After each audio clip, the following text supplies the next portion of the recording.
Assalamualaikum warahmatullahi wabarakatuh. Welcome back with Mr. Hamim today to learn thematic. Apa kabar teman-teman?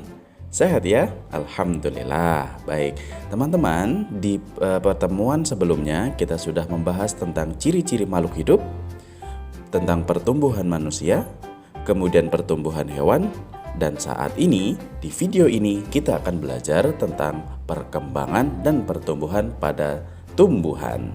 Teman-teman, ada yang di rumahnya atau mungkin di sekolah atau mungkin dimanapun ada yang pernah menanam tanaman atau mungkin melakukan eksperimen terhadap tumbuhan? Sudah pernah? Alhamdulillah, kalau ada yang pernah berarti sudah pernah atau sudah tahu tentang perkembangan dan pertumbuhan pada tumbuhan atau tanaman. Baik, hari ini kita akan belajar tentang pertama, perkembangan alami pada tumbuhan, kemudian ciri-ciri khusus pada tumbuhan, perkembangbiakan dengan umbi, dan perkembangbiakan tanaman dengan bantuan manusia.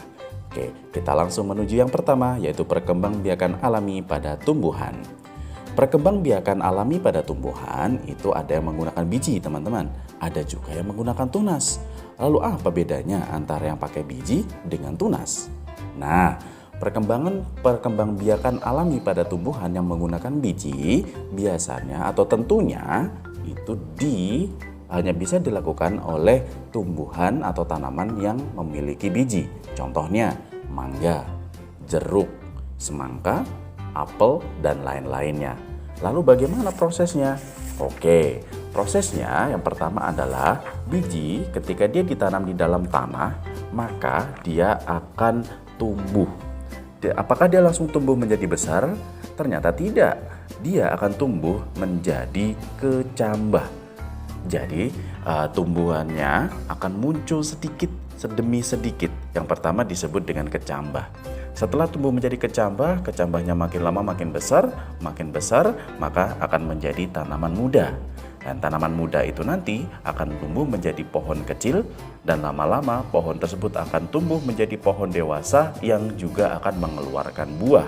Dan buah tersebut tentunya akan memiliki biji, dan biji itu nanti apabila jatuh ke tanah dan ditanam maka akan kembali lagi prosesnya dari awal, yaitu kecambah dan seterusnya.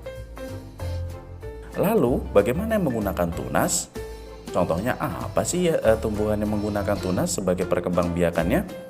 Contohnya adalah pisang. Ya, pisang itu tidak menggunakan biji, teman-teman. Walaupun ada pisang juga yang berbiji, tapi pisang kebanyakan akan berkembang biak menggunakan tunas. Nah, tunas itu adalah bagian dari tumbuhan tersebut yang kemudian akan tumbuh dan lama-lama akan menjadi tumbuhan dewasa. Baik. Untuk lebih memahami lagi tentang perkembangbiakan alami pada tumbuhan, teman-teman bisa membaca di buku tematik halaman 96, judul perkembangbiakan alami, dan kemudian bisa menuliskan kata-kata sulit yang kalian tidak tahu artinya. Menuliskannya di mana? Menuliskannya di tabel halaman 97. Silakan teman-teman tuliskan kira-kira apa yang tidak tahu artinya dari kata-kata yang ada di teks tersebut, lalu nanti akan kita bahas di sesi konfirmasi materi. Baik, sekarang kita akan lanjut dulu ya, yaitu pada ciri-ciri pada tumbuhan. Tumbuhan itu, teman-teman, dia memiliki ciri-ciri yang berbeda. Mulai dari bentuk, warna, dan juga ciri khusus lainnya. Nah, hari ini Mister ingin menjelaskan tentang ciri-ciri pada bunga anggrek bulan. Udah ada yang tahu anggrek bulan? Anggrek bulan ini merupakan pertama kali ditemukan di Provinsi Maluku. Dan bunga ini terkenal indah, teman-teman.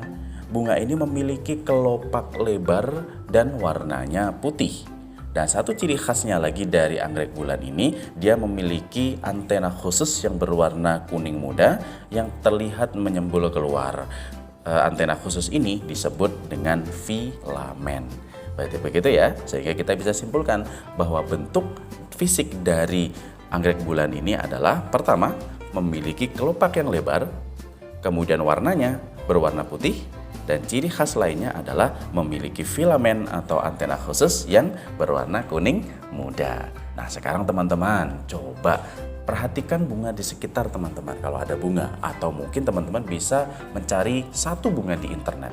Kemudian coba perhatikan dan amati bagaimana bentuk bunga tersebut, warnanya apa, dan kira-kira apa ciri-ciri khas dari bunga tersebut.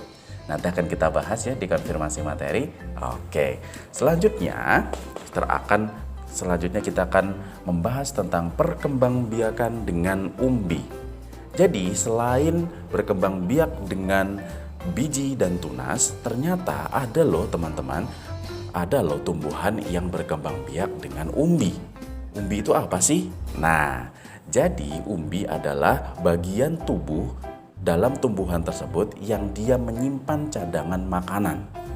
Contohnya seperti apa? Langsung aja deh.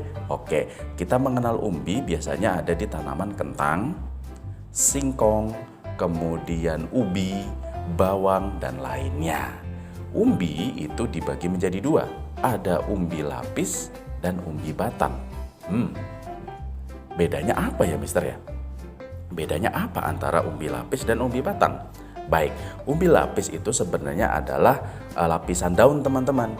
Tapi lapisan daun tersebut menyimpan cadangan makanan. Dan umbi lapis itu kemudian dapat tumbuh menjadi tumbuhan baru. Jadi tumbuhan ini berkembang biaknya dengan umbian tersebut, tidak menggunakan biji ataupun tunas. Dan contoh untuk tumbuhan yang berkembang biak dengan umbi lapis adalah bawang merah, bawang putih, bakung, dan tuli. Lalu bagaimana dengan umbi batang? Kalau di umbi lapis cadangan makanan tersimpan di daun, maka di umbi batang ini cadangan makanannya tersimpan di batang. Jadi sebenarnya itu adalah batang yang mengembung, membesar, yang di dalamnya ada cadangan makanannya, begitu. Nah, jika ditanam, umbi itu akan muncul menjadi tanaman baru. Contohnya apa saja, Mister, yang menggunakan batang itu? Pertama adalah kentang, ubi jalar, dan singkong. Nah, sekarang coba teman-teman untuk lebih memahaminya bisa dibuka bukunya halaman 110. Ada teks di sana judulnya Umbi pada Tumbuhan, silakan dibaca. Dan kemudian di halaman 111 itu ada tabel.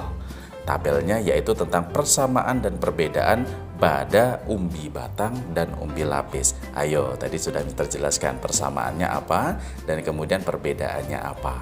Begitu ya teman-teman. Baik, lanjut.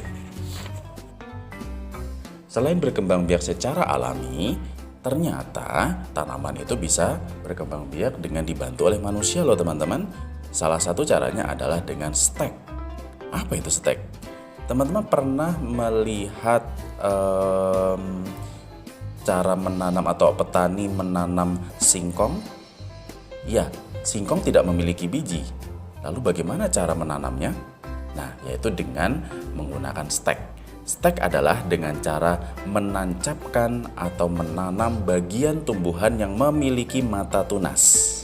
Ya, dengan menancapkan ke dalam tanah, maka akan tumbuh tumbuhan dari mata tunas itu. Jadi nanti akan ada tumbuhan baru tuh keluar dari mata tunasnya. Dan makin lama dia akan menjadi besar, semakin besar dan menjadi tumbuhan dewasa. Baik teman-teman, cukup sekian untuk pelajaran hari ini. Kita akan lanjutkan lagi di sesi konfirmasi materi. Kita akan bahas bersama-sama ya.